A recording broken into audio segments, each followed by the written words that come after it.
Thank you for joining me today. We're going to be talking about the real estate note investing.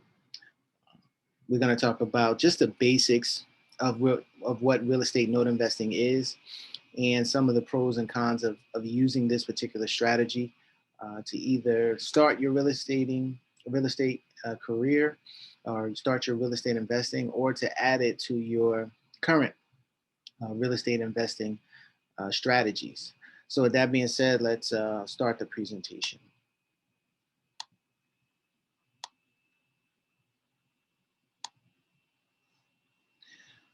So my name is Gilbert Ross. My company is Abundant Capital Group. And as you can see, these are my social media links and my website. We're also on Facebook at Abundant Capital Group as well. So you can find us at any one of these places in regards to real estate note investing and your real estate investing goals. A little bit about me. I've been in real estate for just about 20 years now, primarily for a good 15, 16 years. I was primarily an agent working with buyers and sellers in a traditional sense. So, I have listed properties, I have worked with buyers, done rentals and things of that over my 20-year career. Currently, I am a referral agent in the state of New Jersey. Uh, I've done also, I've worked with different banks and things of that nature, done REOs, done short sales for different banks. You know the names of these particular banks, most of them Bank of America, Wells Fargo, Chase, and some other smaller lenders as well. So I have that experience as well in my 20 years. Also, I worked as with a real estate development company that did a large project in Newark, New Jersey on Grafton Avenue. I was a construction site supervisor for about 3 years. So I do have some knowledge about building and development as well. That particular side of the business, haven't had as much experience, but I've had some experience in it. And then also I was in the insurance business. I was licensed property and casualty insurance agent for State Farm, worked in the office down in North on Broad Street, and I did that for roughly 3 years as well. So I do know about insurance as well. So that's just a little bit about me. Going through my career all the way up until about 2008, had some success, but like many people in 2008, things went really bad for me personally, and had to sell any type of property that I had, and really went through a difficult time on the downturn. So I learned a lot during that particular time, and just since that point, been trying to rebuild my business, and trying to keep investing in real estate and using real estate investing as a tool towards wealth. So investing in real estate notes. We're going to talk about what is a note, what is a mortgage, why you would want to consider investing in notes, the different types of notes that you can invest in, and where we find inventory. So we're going to cover that. Like I said, this is kind of the basics to give everyone a certain foundation in this particular field. And then obviously, if we want to continue these conversations and you would like to invest, we can talk about that at another time. So a real estate note, it's a promissory note that provides the financial details of the loan's repayment, such as the interest rate and method of payment. So that's what a note is going to consist of. It's going to tell you how a person is supposed to repay, how much they're supposed to repay, and at what interest rate and within what time period. So that's pretty basic and pretty standard information. If you have purchased a home, obviously you have signed a note and a mortgage, and that's what we're going to talk about next. The mortgage is a debt instrument secured by the collateral of the specified real estate property that the borrower is obligated to pay back with a predetermined set of payments. So actually, the mortgage is what the borrower gives the lender as collateral if they do not repay the loan. So mortgages in different states Obviously, we're in New Jersey right now where I'm giving this presentation. It's called a mortgage. In other states, it may be called a deed of trust, trust deed, all-inclusive deed, uh, warranty deed. There's different names in different parts of the country that pretty much go towards or similar to the word mortgage. This is what a note will look like. When you're signing all those papers, when you are buying a property, this is what a note looks like. And again, the security instrument, which is the mortgage, again, that is saying that if anything goes wrong, your security agreement is telling the lender what they'll get if you cannot repay or if a borrower does not repay. So the property is the collateral for the note. And there's not a lot of investments that you make where you actually get a tangible asset if someone does not pay. So that's one of the biggest reasons why we really like notes is because if something does go wrong, we do have the property itself to be able to recoup money from the investment. So why invest in notes? One of the biggest reasons is because of low risk, high yield. And we say low risk, high yield because we're able to always buy notes at a discount. No matter what type of note you are buying, you are going to buy it at a certain discount. How much of a discount just depends on what can be negotiated, um, in a transaction. But will always be protected when buying a note. We usually, because of the discount, we know that if something goes wrong with the note that we purchased, something goes wrong with that borrower, we have the property and we know that we've purchased it at a at a certain percentage that if we wanted to sell the property, we know that we can make that all of our money. So, and then also we get high yield on the return on investment because we're buying at a discount, and then what someone is paying us every month. When you look at that over the course of the year, you take those payments times them by 12, and you look at your initial investment, you'll see that you're getting yields of 6, 7, 8, or more uh, in some aspects more double-digit returns, just depending on the deal and everything like that. Again, we talked about it secured by the real estate.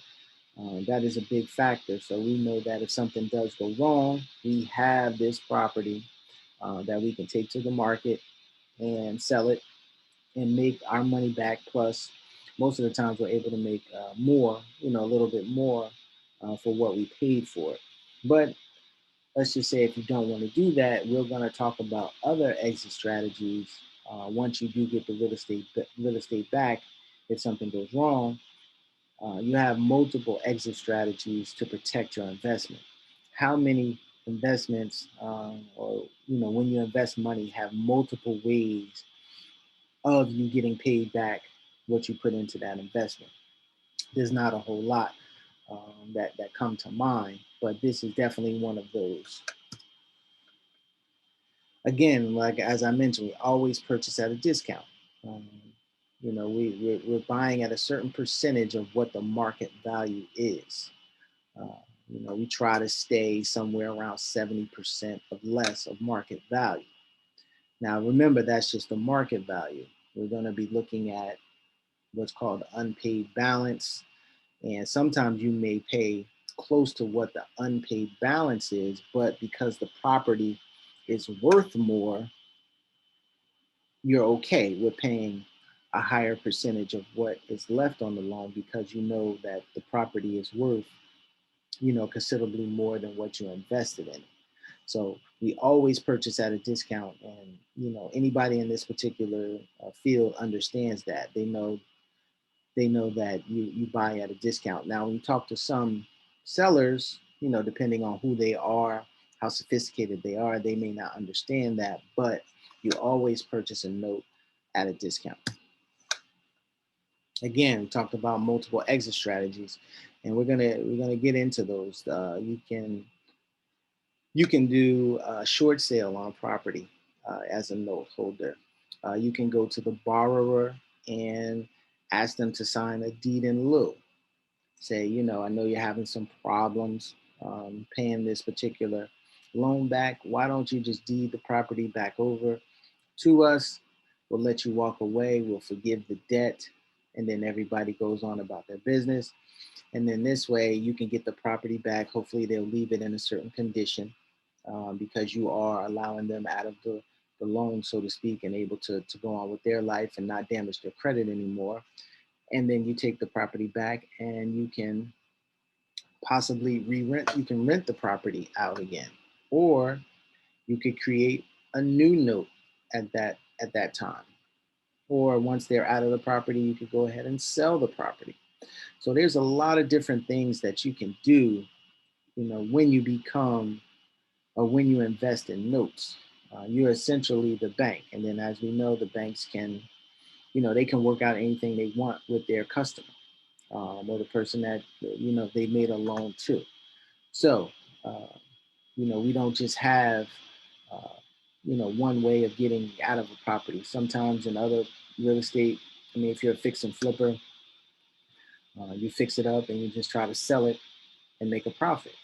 A lot of times, you don't use other exit strategies. Maybe some more sophisticated flippers do, but usually that's the one thing that they're trying to do is just fix it up and sell it. If you're a buy and hold real estate investor, you're buying a property and just going to be collecting rent. And then if somebody stops paying rent, you don't have multiple strategies. What you can do is, obviously try to evict the person and put a new tenant in, but that's pretty much, what you can do. But within notes, you have, a lot of different ways to recoup your initial investment, and these are another reason why we like note investing. You have passive income with no landlord responsibilities. So uh, all you're doing is just collecting a check every month. If something goes wrong with the property, uh, if you're a homeowner, you don't call your bank and say, I have a hole in my roof, or I have a leaky faucet, or something's up with my boiler. You don't do that. You don't call the bank and ask them for help in that. So, but if you are a landlord, you still have maintenance responsibilities on a property. In this particular way with notes, you're able to get the same passive income and sometimes more because you don't have the same expenses as you do as a landlord. You can get more cash flow or more income off of a property when you are investing in notes. And a lot of times we try to suggest that people who do have income property, that they, run the numbers if they were to create a note on the property and sell the property and take back a note and a mortgage and see what those cash flow numbers are and see what the difference is. Again, with no landlording responsibilities, no maintenance responsibilities, or anything like that. So that is another reason why we suggest that people invest in notes. Also, can be purchased in all states. Now, most people who have a property or own property normally own property where they live. You do have some more sophisticated investors that will own rental property in other states, but for the most part, people buy where they live so they can get to the property if something goes wrong, maintenance issues, and things of that nature. But again, because we don't have those same responsibilities as a landlord, we're able to purchase throughout the country. You can buy something in California, in the Midwest, in the South, Northeast, wherever in the US that somebody owns a home, you have the ability to purchase a note in that particular area. So this does open up a bigger pool of investments to look into and to see if it works for you. You can also invest in notes with your retirement account. Uh, that is a big plus too, because again, we're usually buying these notes that have several years of payments remaining. So if you're planning to retire in 5 years, in 10 years, in 15 or 20 years, if you buy this within those accounts, you'll be collecting payments a lot of times for a number of years. Now, normally people stay in a property, maybe about 9 years total. Um, that's about the average. But, you do have people that stay in their house 20 years, 25 years, and some, stay in the house 30 years. So you can look at this as a long-term investment opportunity within your IRA or any type of retirement account that you have, because you know that you're going to be retiring down the line. So you can just collect these payments over time. And then again, if someone sells, you're still going to be owed a lump sum of money based on what the unpaid balance of the loan is at the time that the property is sold. So you still get that lump sum as well as collecting payments over time. And this will all go into your IRA. So those are reasons why, just a few reasons why we like note investing and why we try to bring this opportunity to more people so they can, diversify their portfolio if you're already investing, or if you're someone new, obviously you can use a retirement account. And then you'll start to see that a lot of times what you can buy properties for when it comes to the note side of things is usually a lot less than what you would have to put out in terms of doing a fix and flip or buying an investment property. So now we're going to talk about the types of notes. They usually fall into two categories, performing and non-performing. And then I have non-performing / sub-performing. So non-performing just means that for whatever reason, something happened with the borrower where they stopped paying. They stopped paying for typically more than 90 days. If it's sub-performing, they may make one or two payments and then skip a third payment, make another payment that fourth month, try to make up for the third payment that they missed. Make another 2 or 3 payments, then skip a month and then come back. So sub-performing just means that they're not a consistent payer every month. They could be technically paid up in total, but the payment history is a little spotty. It's a little off. It's not consistently coming in on a certain day of each month, or when it's due, they may skip a month or something like that. So that's what we call a sub-performing. And then again, non-performing is just that the person that stopped paying for whatever reason.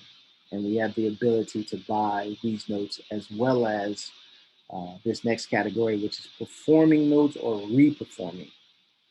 Performing note means that someone, is making their payment each and every month. It comes on time. You don't have any problems. Now, how long that could be, that differs in the industry. You could have um, somebody that's made payments for the first 6 months, and that'll be considered a performing note. You could have someone that has made payments for 6 years. That's also considered a performing note.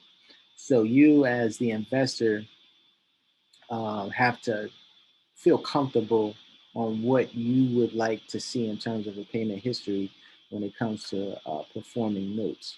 Do you want 6 months? Do you want at least a year? Would you like at least 2 years? Some people, um, will take it after 3 months.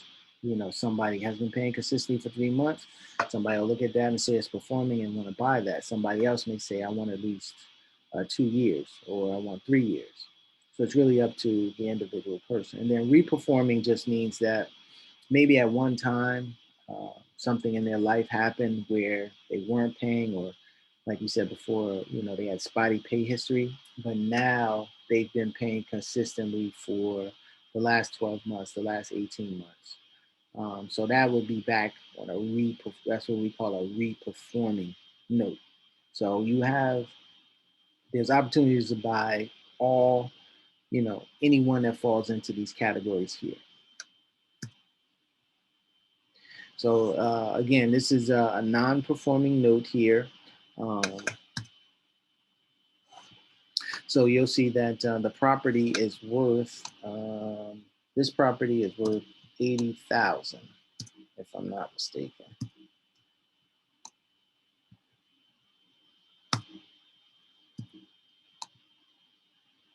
Okay, yeah. So this property actually is worth 80,000.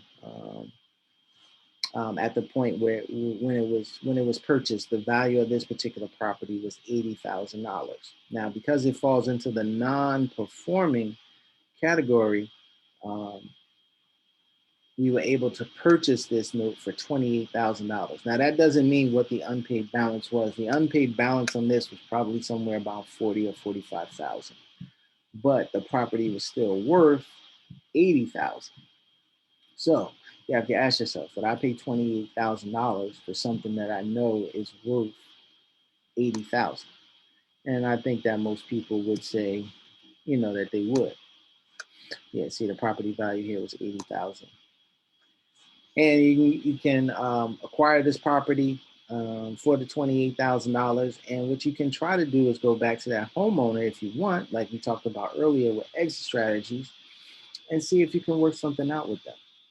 Maybe they had some difficulty in their life and they are able to get past that. Now you can go back to them and say, I'm the new note owner of this property. Can we work something out? What you were paying before. Uh, can we maybe reduce it, do a loan modification on the property for you? So you can go to them and try to work something out with them if it's feasible and if it makes sense. Now, what makes sense is all, again, going to be depending on you as the individual on what you're willing to accept.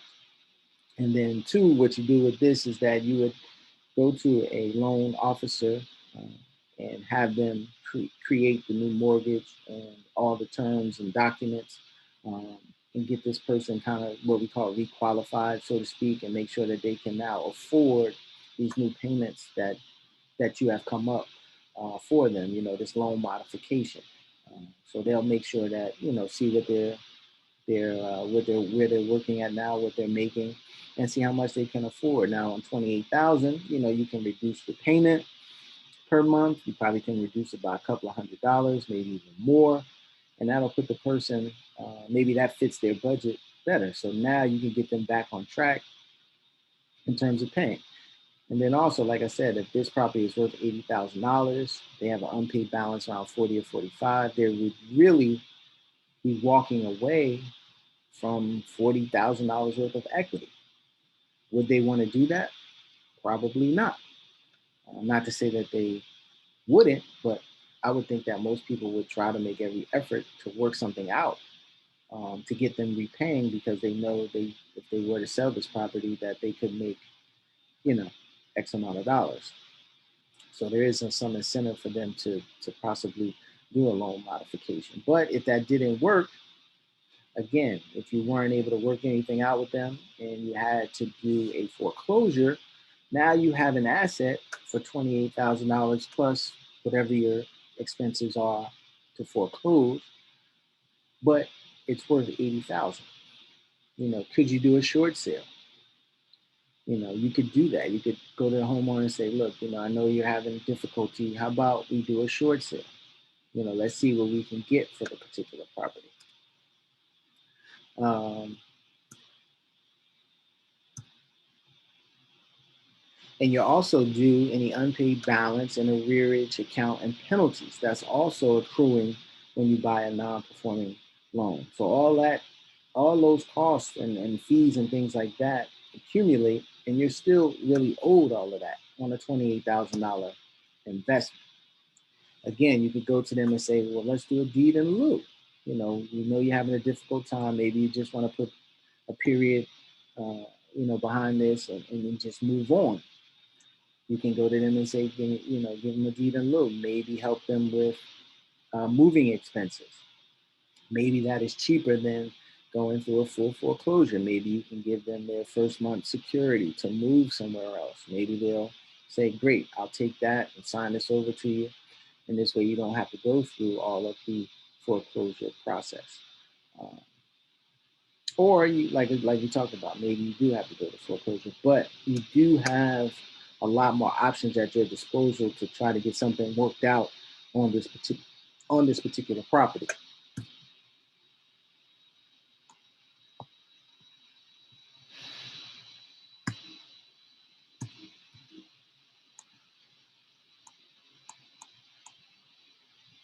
So again, you could do, like we talked about, do a short sale.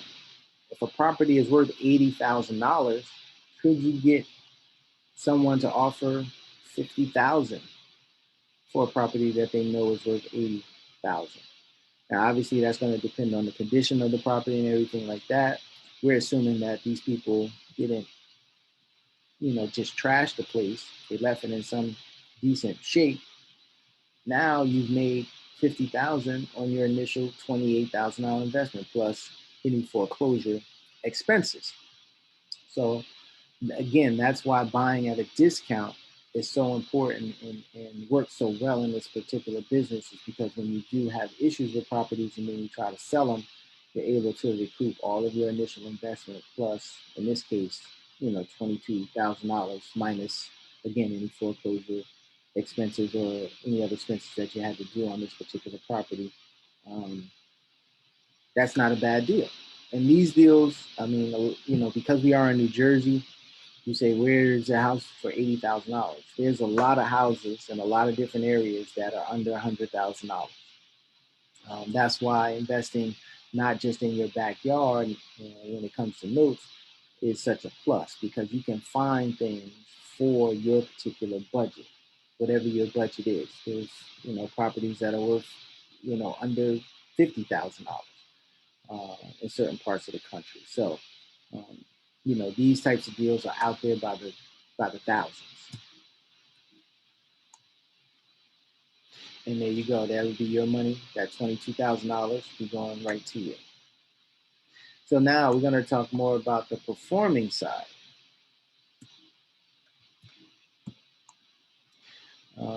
So again, you bought this property. Again, it's worth $80,000, and you can purchase this because it's performing. You don't get as much as a discount that you saw before on the non-performing side. But let's just say you can purchase this note for about almost $43,000. Uh, this is the monthly payment is $433.32 a month, and has 18 years remaining on it. Now, if you had a calculator and you take $433.32 times 18, you take 12 times 18, and now how many months that is, you'll see that you would have probably tripled your money on your $42,000 investment. That's why a lot of times buying these in a retirement account is a great option. Because let's say you're not planning on retiring for another 20 years, 15 years. This is just going to be sitting in your IRA or your retirement account, collecting that $433.32 for the next 18 years, or until when the property is sold. Mm. So, that is, what this is why these opportunities are out there uh, by the thousands in these particular price range. And that was about a 10% annualized cap rate, or what we call return on investment per year, based on your initial investment. So who wouldn't want, 10% return on their money? Are you going to get that within your retirement account? If you looked at it, probably not. If you look at maybe where you have your money right now, is your money getting you somewhere between 7, 8, upwards of 10% return on investment? If not, this is an opportunity that you would want to definitely look into. So we're going to talk about the inventory. So, banks originate a lot of loans.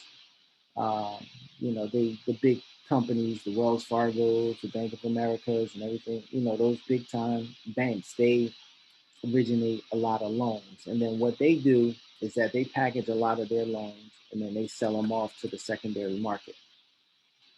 Um, and when they do, and big investment companies, typically REO companies, are able to buy big and large pools of these bank originated notes. And the reason why they're able to do that is because they have, the type of money that it takes to buy these loans. They buy thousands of loans at a time for, several $1 million. And what they do, that these investment companies do, is that they kind of go through what they bought and they keep a lot of the good stuff for themselves and for their portfolios. But then there's a certain portion of some of those lower price band assets that we talked about, like you said, the $80,000 house value. A lot of times it's not worth them to keep that in their portfolio, because they have some houses that are three, four, 500,000. They have $1 million loans that they can keep on their books that is bringing in a lot more money. So some of the smaller stuff they just try to basically get rid of, and then that's how it'll get down to you and me, so to speak. And then also you have consumer originated. Somebody inherited a house, somebody has a house, and a lot of times they have created a note on a property, um, for whatever reason, so they could get the monthly payments coming in. This is what we try to call a lot of times is the mom and pop sellers. Um, for whatever reason, they've created a note on a property and have been collecting payments, and then they, at any particular time, have the ability to sell that note if they'd like. And you can reach out to these particular people, and we do. And we try to work out something where we can buy it, and that's how we can get some more inventory as well. But primarily you're going to do it through these investment type companies, or you're going to reach out to a mom and pop person and see if they're willing to sell, and that's what we do. Obviously we're not going to be able to go to the big banks because they want millions and millions of dollars, and they've already established a lot of relationships. So that's probably not in the cards for us.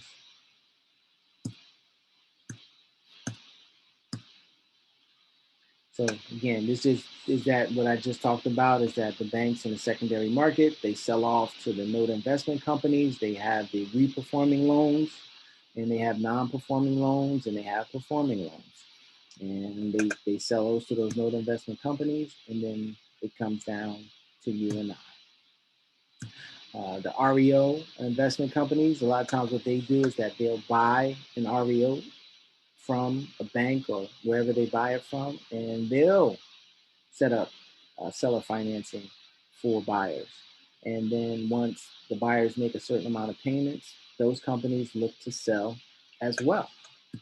And so they have the performing notes, reperforming loans, and non-performing loans as well. Most of the stuff that comes from the REO is going to be more of the reperforming and performing, but that's not to say that they don't have some of the non-performing loans as well. And then establishing relationships with those companies, we're able to buy from those companies as well. And then how I mentioned the seller financed property, that's the mom and pop. Um, we send them a letter, we contact them, we reach out to them and say, we know that you created this particular note, and would you be interested in selling? And, you know, maybe they have somebody getting ready to go to college, they want to take the vacation of their dreams. Maybe they have multiple uh, notes and they're willing to let one or two of them go for whatever reason. Um, sellers who created these notes will sell, and we reach out to them, and we're able to come to some type of agreement with them and buy their note directly from the mom and pop seller. And again, they have the same thing.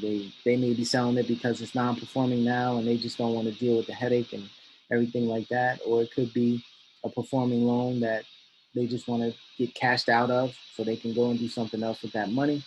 And a lot of times you don't see a lot of reperforming with mom and pop, just because they're not typically sophisticated like investors that do this for a living. They just usually have maybe one or two. But sometimes when you come across someone who is a little bit more sophisticated, they uh, loan may have gone bad, and then they got it back on track, and then now they want to sell it because they just don't want to, maybe go through what they went through before with it. And then A good thing about this particular business and what we're doing here and the opportunity is that a lot of stuff can be outsourced. So it gives investors the opportunity to buy and sell notes anywhere in the US. We use servicing companies to do a lot of the paperwork and documentation and collecting payments. So it's not like you individually have to service this particular loan. Um, they'll make sure that the payment is collected and just make sure that the money goes right into your account. So that takes you out of that. And usually a cost for a servicing company is less than $50 a month. Um, so for that little bit of a cost, it's well worth, having a servicing company, just making sure that everything, all the paperwork, documentation, everything goes right, that the, uh, the taxes are paid. They're making sure of all that stuff. And if it's not, they will follow up either with yourself or the homeowner and, make sure that they get that taken care of. You have workout companies, like we talked about before, that can do loan modifications. Um, that's a third party that if you bought a non-performing note, or if you have a note that went bad, maybe you can, when you do the loan modification, you can reach out to these companies and they can help you with the workout. Again, that fee is minimal compared to what they're doing. It all depends on what company you're using. The attorneys, obviously, when you do these deals, you want to, most likely use an attorney until you become more sophisticated. We can get attorneys, obviously, in any state. BPO companies, that's a broker price opinion. Uh, you can outsource that as well. Someone, if you're not living in the state, can go by, take a look at the property from the outside, and because they're more familiar with that particular area, they can give you a more accurate idea of what the property is worth. Obviously, we can do some research online, but let's just say if you're trying to come up with a value of the property, that's what you would get the broker's price opinion for. You're trying to make sure that the value is there. You see online, one source may tell you it's worth $100,000. Another source may say it's worth 70,000. Then you may have another source that says it's worth 50,000. So because there's a wide difference there, you want to, have someone that's more familiar with the area tell you what a 3-bedroom, 2-bath house in this particular state, in this particular condition, and where it is, the town, and everything like that, what it is worth. So you can feel more confident um, that what you're paying for that asset is again at the right discount that you're looking for. So again, those fees are minimal, usually less than a couple of $100 to get a BPO. And sometimes it can be under $100 in some cases. Title companies, we outsource to title companies to make sure that there are no liens or anything that can go ahead of your position as the note holder. A lot of times, all the time right now, what we want to do is make sure that we're buying a first position. You can have second position, third position, you can have fourth, fifth position, but we try to make sure that we're in first position and we make sure that there's nothing that will threaten that position that is on the title. You want to make sure that if there is something there that, maybe you want to take care of it prior to purchasing the note, uh, just depending on, what it is and how much it's going to cost you. And if there is a threat that comes up on the title, then you say, you know what, I mean, I want to buy this because, this could damage my position. I could lose my money here. So we have title companies that can do that. Insurance companies, um, and there are insurance companies out there that we can do investor type policies to make sure that our interest is protected. And again, when you get these types of policies, they are very inexpensive because it's an investor type policy. You're just making sure that if something happens, the house burns down. You're not really concerned about the stuff on the inside, but the house itself, you want to make sure that if it does have a fire or get damaged in some way, that you will have the ability to recoup your investment. And I just have attorneys on there twice, so please excuse that. So that's really kind of the end of the presentation. I hope that I was able to give you a, basic, information about the note industry and why, you would want to consider this opportunity that is out there. And then also the way things are shaping up with this economy right now and moving forward. Uh, there's about, I mean, I don't even know how many people, but several million people who are having problems, paying their rent or paying their mortgage. And these opportunities most likely are going to come through in 2021. More opportunities to buy notes, to be able to do workouts, to help people out, to restructure things, do loan modifications and things of that nature. There's going to be a lot of those opportunities coming up. Also, with this new administration, they're going to be doing things to encourage people to buy homes. And right now, we have a, a crunch on credit, um, especially in the lower priced assets. Not a lot of banks want to write loans under $100,000 or in that lower price band. So they're going to need investors to create notes, to create seller financing notes for those particular properties. So, um, and they're going to be, this administration is going to be encouraging people most likely to buy homes. So, there's a lot of different factors that are coming together that make the note industry, whether you're buying a note or you're buying a non-performing note and, want to get it back performing, or if you want to take the property back and then, sell it on the open market, um, creating notes that way, there's going to be a need for all of these things in this upcoming year or so, probably within the next, 1 to 2 years, if not longer, just due to what's going on right now. So, I hope that this piques your interest. You want to know more about it. You want to see how you can get involved, and that's where we would come in. We find a lot of deals for investors that have some capital that may be sitting in some type of account that's getting a low interest rate. Maybe if you've made some gains in the stock market and you want to take some of those gains in the stock market to diversify, we would suggest that you look into investing in notes. Um, if you're, thinking about investing in real estate in some form or fashion. And what we do is that we find these deals for you, and then we usually can work out where we just try to make you get the type of return that you're looking for, and then we can get paid within the transaction itself.